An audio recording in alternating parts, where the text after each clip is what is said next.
अगर आप घर बनवाने जा रहे हो या फिर बना रहे हो तो यह वीडियो आपके हजारों रुपए बचाने ही वाला है। इस वीडियो में जो बातें बताऊंगा वह 99% आपके साथ होने ही वाली है, जो कि बेवकूफ ठेकेदार आपको सजेशन देता है, जिससे आपके घर की मजबूती कम हो जाती है और ऊपर से पैसे भी बर्बाद हो जाते हैं। हम जब भी कॉन्ट्रैक्टर को विथ मटेरियल या फिर लेबर रेट पर काम देते हैं तो वो अपना मटेरियल और पैसे बचाने के लिए हमें तरह तरह से बेवकूफ बनाने की कोशिश करते हैं और बेतुके सुझाव देते हैं। वह क्या सुझाव देते हैं और उससे आगे जाके क्या क्या दिक्कतें आ सकती है उसके बारे में डिटेल में समझते हैं और हमारे होने वाले नुकसान से बचते हैं।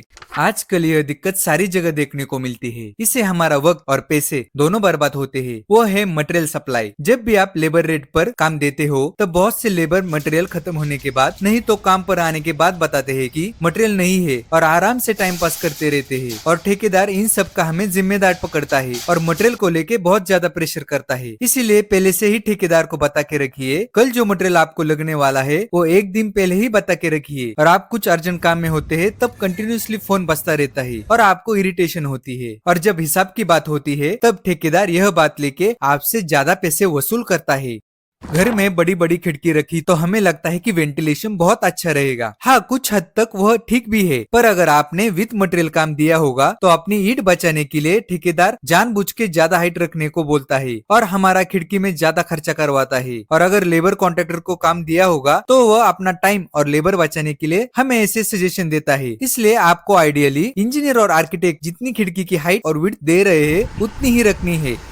आपके घर के कॉलम, बीम और स्लैब में कितना सरिया देना है और कितने एमएम का देना है यह डिपेंड रहता है आपके घर के लोड पर और आप आगे जाके कितना फ्लोर का बढ़ाना चाहते हो, मतलब कि फ्यूचर प्रोविजन पर। यह आरसीसी डिजाइन करते समय प्रेजेंट और फ्यूचर का लोड, अर्थक्वेक मैग्नीट्यूड ध्यान में रखकर आरसीसी कंसल्टेंट आपके सभी फुटिंग, कॉलम और बीम की डिजाइन करता है। उसके बाद ही प्लान हमें देता है। पर दोस्तों, कई ठेकेदार अपना मटेरियल और टाइम बचाने के लिए हमें सलाह देते हैं कि यह स्टील हद से ज्यादा दिया हुआ है, इससे अच्छा आप कम एमएम का स्टील यूज कीजिए। हम 20 से 25 साल से यही करते आ रहे हैं और हमें पैसे बचाने का सजेशन देते रहते हैं, पर उसकी बात बिल्कुल भी नहीं सुननी है। आपकी जैसी ड्राइंग दी है वैसे ही उनसे करके लेनी है और आरसीसी कंसल्टेंट के चेकिंग के बाद ही कास्टिंग करके लेनी है। और सीमेंट की बात करें तो 53 ग्रेड नहीं तो पीपीसी सीमेंट से ही स्लैब कास्टिंग करनी चाहिए। अगर आपका काम विथ मटेरियल होगा तो कुछ ठेकेदार हमें सिर्फ सीमेंट की कंपनी के बारे में बताते हैं और 43 ग्रेड से ही स्लैब कास्टिंग करते हैं। इससे हमारे घर के लाइफ पर बहुत ज्यादा असर पड़ता है। इसलिए सीमेंट कंपनी के साथ साथ ग्रेड भी अच्छे से चेक कीजिए।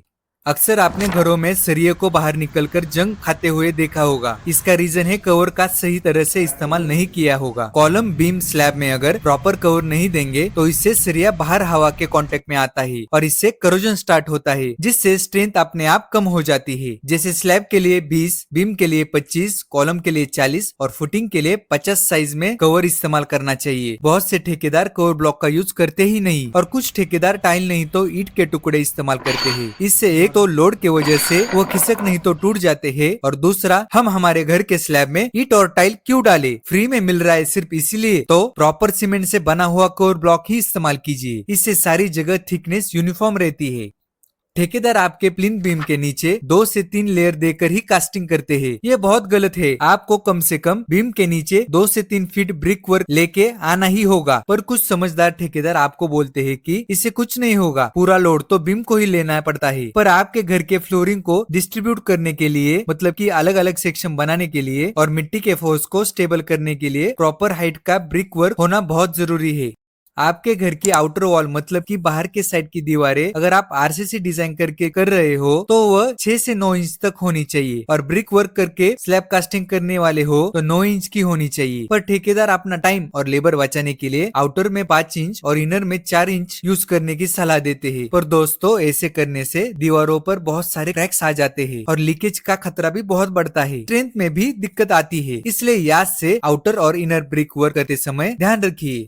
मैंने गांव की तरफ ठेकेदारों को स्लैब कास्टिंग के वक्त 4 इंच की थिकनेस देते हुए पकड़ा है। इससे हमारा और हमारे घर के मजबूती पर बहुत ही ज्यादा असर होता है। As per Indian standard code IS 456 के हिसाब से रेसिडेंशियल के स्लैब के लिए 5 इंच का और कमर्शियल के लिए 6 इंच की ही थिकनेस होनी चाहिए। इससे कम बिल्कुल नहीं होना चाहिए। स्लैब में हम जो इलेक्ट्रिकल बॉक्स और पाइप जो डाल रहे हैं वह एक जगह इकट्ठे कभी भी नहीं देना चाहिए, क्योंकि इनमें वॉइड्स बन जाते हैं जिससे स्लैब में खोखलापन बढ़ जाता है। इससे स्लैब कमजोर होकर होकर शॉर्ट सर्किट भी हो सकता है। ठेकेदार अपना काम और टाइम बचाने के लिए यह करते ही है, इसलिए सेपरेट रूम के हिसाब से सर्किट और पाइप डालिए और होने वाले नुकसान से पहले से ही बचिए।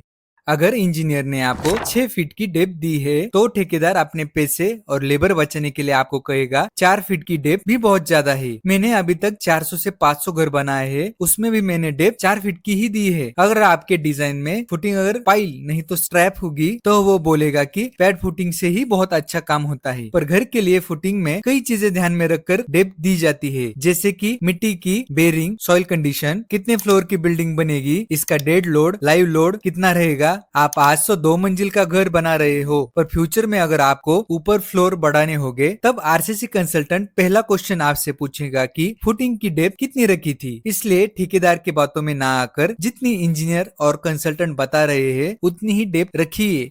जब भी सीमेंट कास्टिंग का काम चलता होगा उस टाइम वाइब्रेटर का याद से इस्तेमाल करने को ठेकेदार को बताना ही है। वह वाइब्रेटर का खर्चा बचाने के लिए सिर्फ स्लैब के टाइम ही वाइब्रेटर लाता है, पर कॉलम, बीम और फुटिंग के टाइम वाइब्रेटर का इस्तेमाल नहीं करता। आपने कई जगह ऐसे हनीकॉम आते हुए देखे होंगे। इससे घर की मजबूती कम हो जाती है और इसको छुपाने के लिए अगर सीमेंट यूज किया तो इस पर क्रैक्स भी बहुत आते हैं। इसलिए लकड़ी से सीमेंट ढलाई ना करके वाइब्रेटर का ही यूज कीजिए। यह स्कैम तो बहुत सी जगह ठेकेदार करते ही है, वो है एक्स्ट्रा बालकनी देना और छज्जा निकालना। ठेकेदार एक्स्ट्रा बालकनी और छज्जा निकालने का सजेशन देते हैं। उनको पता है कि काम का रेट 1500 नहीं तो 1600 रुपए आपने तय किया है, तो एक्स्ट्रा स्पेस बढ़ने के कारण उनका अमाउंट भी बढ़ेगा, इसलिए उनके बातों में ना आइए। अगर कॉन्ट्रैक्टर को पता होगा कि आप छत पर फॉल सीलिंग करने वाले हो तो वह छत पर प्लास्टर ही नहीं करेगा। वह बोलेगा कि फॉल सीलिंग करनी है तो प्लास्टर की बिल्कुल जरूरत नहीं है, पर एक्स्ट्रा लेयर थिकनेस के लिए आपको मिनिमम 6 mm का प्लास्टर करना ही चाहिए।